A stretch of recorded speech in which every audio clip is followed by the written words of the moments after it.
ನಾನು just 100 feet ರೋಡಿಗೆ ಬಂದೆ. ಅಲ್ಲಿ ಸ್ಪಿನ್ನು ನನಗೆ ಸ್ವಲ್ಪ ಕನ್ಫ್ಯೂಸ್ ಆಯಿತು. ಏನಕ್ಕಂದರೆ ಇದೇನಾ ಇಲ್ಲ ಅಂದರೆ ಬೇರೆ ಯಾವುದಾದ್ರೂ ಇದೆಯಾ ಅಂತ. ಇದು ಬಂದು ಮೊದಲನೇ ಫ್ಲೋರಲ್ಲಿ ಇರೋದು. ಇನ್ಫ್ರಾಸ್ಟ್ರಕ್ಚರ್ ಕೂಡ ತುಂಬ ಚೆನ್ನಾಗಿದೆ ಇನ್ಸೈಡು. ನಾನು ಕೂಡ ಮೊದಲನೇ ಸಲ ಬಂದಿರೋದು. ಹೇರ್ ಕಟ್ ಆದಮೇಲೆ ಸುಮ್ಮನೆ ಈ ಥರ ಒಂದು ವಿಡಿಯೋ ಮಾಡಿಕೊಂಡೆ.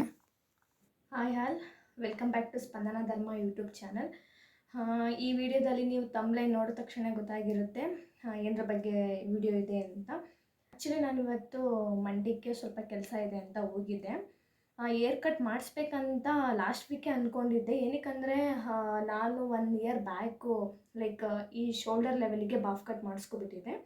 ಅದಾದಮೇಲೆ ನಾನು ಯಾವುದೂ ಏರ್ ಕಟ್ ಮಾಡಿಸಿರಲಿಲ್ಲ. ನನಗದು ಬಾಫ್ ಕಟ್ಟು ಆವಾಗ ಸ್ವಲ್ಪ ಲೆಂತ್ ಕಮ್ಮಿ ಇದ್ದಾಗ ಚೆನ್ನಾಗಿ ಕಾಣಿಸ್ತಿತ್ತು. ಆಮೇಲೆ ಯಾವುದೂ ನನಗೆ ಅಷ್ಟು ಇಷ್ಟ ಆಗ್ತಿರ್ಲಿಲ್ಲ. ಹಂಗಾಗಿ ಏರ್ ಕಟ್ ಮಾಡಿಸ್ಬೇಕು ಅಂತ ಅಂದ್ಕೋತಿದ್ದೆ. ಆದರೆ ಎಲ್ಲಿ ಮಾಡಿಸೋದು ಏನು ಅಂತ ಗೊತ್ತಿರಲಿಲ್ಲ. ನಮ್ಮ ಅಕ್ಕ ಬಂದು ಮಂಡ್ಯದಲ್ಲಿ ಸ್ಪಿನ್ ಯುನಿಸೆಕ್ಸ್ ಸಲೂನಲ್ಲಿ ಮಾಡಿಸ್ಕೊಂಡಿದ್ಲು. ಅವಳು ಹೇಳಿದ್ಲು ಅಲ್ಲಿ ಮಾಡ್ತಾರೆ ಚೆನ್ನಾಗಿ ಹೋಗು ಅಂತ. ನಾನಿವತ್ತು ಬೇರೆ ಕೆಲಸಕ್ಕಂತ ಮಂಡ್ಯಕ್ಕೆ ಹೋಗಿದ್ದೆ. ಏನೋ ಗೊತ್ತಿಲ್ಲ ಮಾಡಿಸೋಣ ಇವತ್ತೇ ಅಂತ ಅನ್ನಿಸ್ತು. ಆಮೇಲೆ ನಾನು ಕೂದಲಿಗೆ ನಾಳೆ ಹಬ್ಬ ಇದೆ ಅಲ್ವಾ, ಅದ್ರ ತಲೆ ಸ್ನಾನ ಮಾಡಿದ್ರೆ ಆಯ್ತು ಅಂದ್ಬಿಟ್ಟು ಆಯಿಲ್ ಅಪ್ಲೈ ಮಾಡಿಬಿಟ್ಟಿದ್ದೆ ಬೆಳಿಗ್ಗೆ. ನಾನಿವತ್ತು ಮಂಡ್ಯಕ್ಕೆ ಹೋಗೋದು ಪ್ಲ್ಯಾನ್ ಕೂಡ ಇರಲಿಲ್ಲ. ನಮ್ಮಮ್ಮ ಅವ್ರು ಹೋಗ್ತಿದ್ರು, ಅವರು ಸ್ವಲ್ಪ ಕೆಲಸ ಇತ್ತು ಅಂದ್ಬಿಟ್ಟು ಬರ್ತೀಯಾ ಅಂತ ಕೇಳಿದ್ರು. ಸರಿ ಇನ್ನೇನು ನಾನು ಹೋದ್ರೆ ಆಯ್ತು ಅಂದ್ಬಿಟ್ಟು 9 ಗಂಟೆಗೆ ವೇಕಪ್ ಆಗಿ ಸ್ವಲ್ಪ ಫ್ರೆಶ್ ಅಪ್ ಆಗಿ ನಾಳೆ ಹೆಂಗಿದ್ರು ಹಬ್ಬ ನಾಳೆನೇ ತಲೆ ಸ್ನಾನ ಮಾಡಿದ್ರೆ ಆಯ್ತು ಅಂದ್ಬಿಟ್ಟು ಹೋದೆ. ಒಂದು 12 ಗಂಟೆ ಹಂಗೆ ಮಂಡ್ಯಕ್ಕೆ ಹೋದ್ವಿ. ಅಲ್ಲಿ ನಮ್ಮಮ್ಮ ನಮ್ಮ ಚಿಕ್ಕಮ್ಮ ನಮ್ಮ ದೊಡ್ಡಮ್ಮ ಬರಲಿ ಅಂದ್ಬಿಟ್ಟು ಸ್ವಲ್ಪ ವೆಯ್ಟ್ ಮಾಡ್ತಿದ್ರು. ನಾನು ಸ್ವಲ್ಪ ಐಬ್ರೋಸ್ ಮಾಡಿಸ್ಬೇಕಿತ್ತು. ಮೈಸೂರಿಗೆ ಹೋದಾಗ ನಮಗೆ ಟೈಮ್ ಸಿಗಲಿಲ್ಲ. ಮಂಡ್ಯಕ್ಕೆ ಬಂದಾಗಲೇ ಟೈಮ್ ಆಗಿಬಿಟ್ಟಿತ್ತು. ಹೆಂಗಿದ್ರು ಐಬ್ರೋ ಮಾಡ್ಸೋಕೆ ಹೋಗ್ತಿದ್ದೀನಲ್ವಾ, ಏರ್ ಕಟ್ ಮಾಡಿಸ್ಕೊಳ್ಳೋಣ ಅಲ್ಲೇ ಅಂತ ಅಂದ್ಕೊಂಡೆ. ಆಮೇಲೆ ಸ್ಫೂರ್ತಿ ಕೇಳಿದೆ, ಬರ್ತೀಯಾ ಇವತ್ತು ಏರ್ ಕಟ್ ಮಾಡಿಸೋಣ ಅಂತ. ಅವಳಿಲ್ಲ, ನನಗೆ ಮೀಟಿಂಗ್ಸ್ ಇದೆ, ಬರೀ 2 ಅವರ್ಸ್ ಅಷ್ಟೇ ಬ್ರೇಕ್ ಅಂತ ಹೇಳಿದ್ಲು. ಸರಿ ಅಂದ್ಬಿಟ್ಟು ನಾನೇ ಹೋದೆ. ಮಂಡ್ಯದಲ್ಲಿ ಇದು 100 ಫೀಟ್ ರೋಡಲ್ಲಿ ಇರೋದು ಶಲೂನ್ ಬಂದು. ಸರಿ ನಾನೇ ಹೋದೆ ನೋಡೋಣ. ನಾನು ಆಮೇಲೆ ಆಯಿಲ್ ಕೂಡ ಅಪ್ಲೈ ಮಾಡಿಬಿಟ್ಟಿದ್ದೆ. ಸೊ ಸ್ನಾನ ಮಾಡಿಕೊಂಡು ಹೋದರೆ ಆಯ್ತು ಯಾವಾಗಾದರೂ ಅಂತ ಅಂದ್ಕೊಂಡೆ. ಬಟ್ ನಮ್ಮ ಸ್ಫೂರ್ತಿ ಹೇಳೋದಿಲ್ಲ, ಅಕ್ಕ ಅಲ್ಲಿ ನೀನು ಹೆಂಗೆ ಹೋದ್ರೂ ಏರ್ ವಾಶ್ ಮಾಡೇ ಏರ್ ಕಟ್ ಮಾಡ್ತಾರೆ, ಹೋಗು ಪರವಾಗಿಲ್ಲ ಏನೋ ಅನ್ನಲ್ಲ ಮಾಡ್ತಾರೆ ಅಂತ. ಸರಿ ಅಂದ್ಬಿಟ್ಟು ನಾನು ಹೋದೆ. ಹೋದ್ಮೇಲೆ ಅಲ್ಲಿ ಕೇಳಿದೆ ಏರ್ ಕಟ್ ಮಾಡಿಸ್ಬೇಕು ಅಂದ್ಬಿಟ್ಟು. ಅವ್ರು ಅದಕ್ಕೆ ಓಕೆ ಒಂದು 5 ಮಿನಿಟ್ಸ್ ವೆಯ್ಟ್ ಮಾಡಿ ಅಂದರು. ನಾನು ಅಲ್ಲೇ ಕೇಳಿದೆ, ನಾನು ಕೂದಲಿಗೆ ಆಯಿಲ್ ಅಪ್ಲೈ ಮಾಡಿಬಿಟ್ಟಿದ್ದೀನಿ, ಇಟ್ಸ್ ಓಕೆನಾ ಅಂತ. ಓಕೆ ನಾವೇ ವಾಶ್ ಮಾಡ್ತೀವಿ ಅಂತ ಹೇಳಿದ್ರು. ಒಂದು 5 ಮಿನಿಟ್ಸ್ ಕೂತ್ಕೊಳ್ಳಿ ಅಂತ ಹೇಳಿದ್ರು. ಕೂತ್ಕೊಂಡೆ. ಆಮೇಲೆ ನನಗೆ ತಲೆಯಲ್ಲಿ ಯಾವ ಕಟ್ ಮಾಡಿಸ್ಬೇಕಂತ ಓಡ್ತಿತ್ತು. ನಾನು ಫೆದರ್ ಕಟ್ ಮಾಡಿಸ್ಕೊಳ್ಳೋಣ ಅಂತ ಅಂದ್ಕೊಂಡೆ. ಆಮೇಲೆ 5 ಮಿನಿಟ್ಸ್ ಆದಮೇಲೆ ಅಲ್ಲೇ ಒಬ್ಬರು ಬಂದರು. ಬಂದುಬಿಟ್ಟು ಬನ್ನಿ ಮ್ಯಾಮ್ ಅಂತ ಕರ್ಕೊಂಡು ಹೋದರು. ಸೊ ನಾನು ಕೂದಲಿಗೆ ಆಯಿಲ್ ಅಪ್ಲೈ ಮಾಡಿಕೊಂಡು ಜಡೆ ಹಾಕ್ಕೊಂಡು ಹೋಗಿದ್ದೆ. ಅವರು ಬಿಚ್ಚಿಬಿಟ್ಟು ತೋರಿಸಿದ್ರು ಯಾವ ಲೆವೆಲಿಗೆ ಬೇಕು ಏನು ಬೇಕು ಅಂತ. ನನಗೆ ಲೆಂತು ಹೋಗಬಾರ್ದು, ಬಟ್ ಫೆದರ್ ಕಟ್ ಮಾಡಿ ಅಂತ ಹೇಳಿದೆ. ಅವರು ಫೆದರ್ ಕಟ್ ಓಕೆ ಅಂತಲೇ ಸ್ಟಾರ್ಟಿಂಗ್ ಓಕೆ ಅಂತ ಹೇಳಿದ್ರು. ಆಮೇಲೆ ಬನ್ನಿ ಮ್ಯಾಮ್ ಏರ್ ವಾಶ್ ಮಾಡೋಣ ಅಂದ್ಬಿಟ್ಟು ಕರ್ಕೊಂಡು ಹೋದರು. ಸ್ವಲ್ಪ ಹೊತ್ತು 1-1/4 ಗಂಟೆ ಏರ್ ವಾಶ್ ಮಾಡೋದೇ ಆಯಿತು. ಫುಲ್ ಕ್ಲೀನಾಗಿ ಏರ್ ವಾಶ್ ಮಾಡಿಕೊಟ್ರು. ಸರ್ವಿಸ್ ಕೂಡ ಮಸ್ತಾಗಿತ್ತು. ಅಲ್ಲಿ ಹೋದಾಗ ಮಾತಾಡ್ಸೋದಾಗಿರ್ಬೋದು, ಆಮೇಲೆ ಹೇರ್ ಕಟ್ ಮಾಡುವಾಗ ಆಗಿರ್ಬೋದು, ತುಂಬ ಚೆನ್ನಾಗಿ ಟ್ರೀಟ್ ಮಾಡ್ತಾರೆ. ಏರ್ ವಾಶ್ ಮಾಡಿದ್ಮೇಲೆ ಪಾಪ ಅವರೆಲ್ಲ ಟವಲೆಲ್ಲ ಸುತ್ತಕೊಟ್ರು. ನಡೀರಿ ಮೇಡಮ್ ಕಟ್ ಮಾಡೋಣ ಅಂದ್ಬಿಟ್ಟು ಮಿರದ ಮುಂದೆ ಬಂದು ಕೂರಿಸಿದ್ರು. ಆಮೇಲೆ ತೋರಿಸಿದ್ರು, ಈ ಲೆವೆಲಿಗೆ ಮಾಡಿಕೊಡ್ತೀವಿ, ನಿಮ್ಮದು ಲೆಂತ್ ಏನಿದೆ ಹಾಗೆ ಇರುತ್ತೆ, ಬಟ್ ಫೆದರ್ ಆದರೆ ಸ್ವಲ್ಪ ಲೇಯರ್ ಬಂದು ಕಮ್ಮಿ ಬಂದುಬಿಡುತ್ತೆ, ನೀವು ಲೇಯರ್ ವಿತ್ ಫೆದರ್ ಕಟ್ ಮಾಡಿಸ್ಕೊಳ್ಳಿ ಅಂತ ಹೇಳಿದ್ರು. ಸರಿ ಸರ್ ಮಾಡಿ ಅಂತ ಹೇಳಿದೆ. ಆಮೇಲೆ ನನಗೂ ಅಷ್ಟೇ ಏರ್ ಕಟ್ ಬಗ್ಗೆ ಗಾಳಿಗಂದ ಗೊತ್ತಿಲ್ಲ.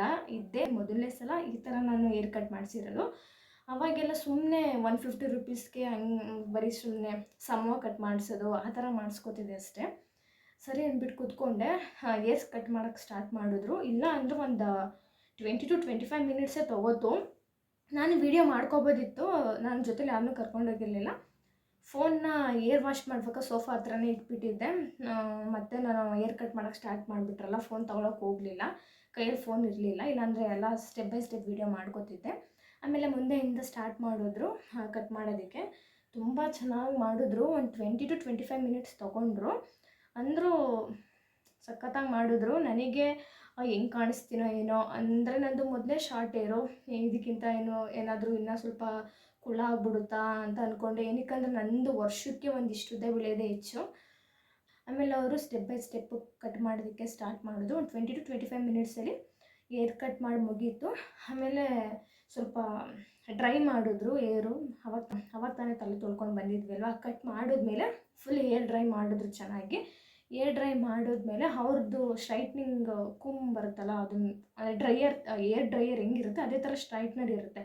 ಅದರಲ್ಲಿ ಅವರು ಕೂಮ್ ತೊಗೊಂಡು ಫುಲ್ ಮೊದಲು ಎಲ್ಲ ಲೈಕ್ ಇಲ್ಲೆಲ್ಲ ಸ್ಟ್ರೈಟ್ ಮಾಡಿ ಇಲ್ಲೆಲ್ಲ ಫುಲ್ಲು ಈ ಥರ 2 ಪಾರ್ಟ್ ಮಾಡಿಕೊಂಡು, ಮಧ್ಯದಲ್ಲಿ 2 ಪಾರ್ಟ್ ಮಾಡಿಕೊಂಡು, ಮತ್ತು ಇಲ್ಲಿ ಈ ಆಫಲ್ಲಿ ಮತ್ತೆ 2 ಪಾರ್ಟ್ ಮಾಡಿಕೊಂಡು ಫುಲ್ಲು ಕರ್ಲಿ ಮಾಡಿ, ಅಂದರೆ ಲೈಕ್ ಡೌನ್ ಸೈಡು ಈ ಥರ ಕರ್ಲಿ ಮಾಡಿ 2 ಸೈಡು ಅದೇ ಥರ ಮಾಡ್ಕೊಂಡ್ಮೇಲೆ ಅವರು ಫುಲ್ ಓಪನ್ ಮಾಡಿ ತೋರಿಸಿದ್ರು ಹೆಂಗೆ ಕಾಣಿಸುತ್ತೆ ಏನು ಅಂತ. ನನ್ನ ಹತ್ರ ಕೈಯಲ್ಲಿ ಫೋನ್ ಇದ್ದಿದ್ರೆ ನಾನು ವೀಡಿಯೋ ಮಾಡ್ಕೋತಿದ್ದೆ. ಅವ್ರು ತುಂಬ ಚೆನ್ನಾಗಿ ತೋರಿಸಿದ್ರು, ಅದರಲ್ಲೇ ಇಟ್ಕೊಂಡು ತೋರಿಸಿದ್ರು. ನಂಗೆ ಸಖತ್ ಇಷ್ಟ ಆಯಿತು. ನಾನು ಅಲ್ಲೇ ಐಬ್ರೋನು ಮಾಡಿಸ್ಕೊಂಡೆ. ನಾನು ಈ ಏರ್ ಕಟ್ಟಿಗೆ ಕೊಟ್ಟಿದ್ದು ಅಮೌಂಟು 700 ಕೊಟ್ಟೆ. ಐಬ್ರೋಗೆ 30 ರೂಪೀಸ್ ಅಷ್ಟೇ. ಅಲ್ಲೇ ವೀಡಿಯೋ ಮಾಡ್ಕೊಂಡಿದ್ರೆ ಇಲ್ಲಿ ಅಪ್ಲೋಡ್ ಮಾಡೋಕ್ಕೆ ಮಸ್ತ್ ಇರೋದು, ನಾನು ವೀಡಿಯೋ ಮಾಡ್ಕೊಳಕ್ಕಾಗಲಿಲ್ಲ. ಆ ಥರದ್ದು ಏರ್ ಕಟ್ಟು ಮಾಡ್ತಾರೆ, ಮಸ್ತಿದೆ. ವಿಡಿಯೋನ ಯಾರಾದರೂ ಮಂಡ್ಯದವರು ನೋಡ್ತಿದ್ರೆ ನಿಮ್ಗೇನಾದ್ರೂ ಈ ಥರ ನಾನು ಏರ್ ಕಟ್ ಮಾಡಿಸಿದ್ರೆ ಚೆನ್ನಾಗಿ ಕಾಣಿಸ್ತೀನಿ ಅಂತೇನಾದರೂ ನಾನು ನೆಕ್ಸ್ಟ್ ಮಾಡಿಸ್ಬೇಕು ಅಂತ ಇದ್ದರೆ ಸ್ಪಿನ್ನಲ್ಲೇ ಮಾಡಿಸ್ಕೊಳ್ಳಿ, ಮಸ್ತಾಗಿ ಮಾಡ್ತಾರೆ. ಏನಕ್ಕಂದ್ರೆ ನಾನು ಇದೇ ಮೊದಲನೇ ಸಲ ಮಾಡಿಸ್ಕೊಬಂದಿರೋದು. 10ಗೆ 10 ಕೊಡ್ತೀನಿ, ಅಷ್ಟು ಚೆನ್ನಾಗಿ ಮಾಡಿದ್ದಾರೆ. ಆಮೇಲೆ ಸರ್ವಿಸ್ ಕೂಡ ತುಂಬ ಚೆನ್ನಾಗಿ ಕೊಡ್ತಾರೆ, ಚೆನ್ನಾಗಿ ಮಾತಾಡಿಸ್ತಾರೆ, ಆರಾಮಾಗಿ ಮಾಡಿಸ್ಕೋಬೋದು. ಆಮೇಲೆ 700 ಎಲ್ಲ ಏನು ಜಾಸ್ತಿ ಆಯಿತು ಅಂತ ಅನಿಸಲ್ಲ. ನೀವು ಯಾವುದೇ ಏರ್ ಕಟ್ ಮಾಡಿಸ್ಕೊಂಡ್ರು 700. ಫೆದರ್ ಆದರೂ ಮಾಡಿಸ್ಕೊಳ್ಳಿ, ಲೇಯರ್ ಆದರೂ ಮಾಡಿಸ್ಕೊಳ್ಳಿ, ಇಲ್ಲ ಸ್ಟೆಪ್ ಕಟ್ ಆದರೂ ಮಾಡಿಸ್ಕೊಳ್ಳಿ, ಎಲ್ಲದಕ್ಕೂ 700. ಬ್ಯಾಕ್ ಸೈಡಿಂದ ಏರ್ ಕಟ್ಟು ಈ ಥರ ಕಾಣಿಸುತ್ತೆ. ಇಲ್ಲಿಗೆ ಈ ವಿಡಿಯೋ ಕಂಪ್ಲೀಟ್ ಆಯಿತು. ಈ ವಿಡಿಯೋ ಇಷ್ಟ ಆಗಿದೆ ಲೈಕ್ ಮಾಡಿ, ಶೇರ್ ಮಾಡಿ ಆ್ಯಂಡ್ ಕಮೆಂಟ್ ಮಾಡಿ ನನ್ನ ಹೇರ್ ಸ್ಟೈಲ್ ಹೆಂಗಿದೆ ಅಂತ. Thank you for watching. Keep watching.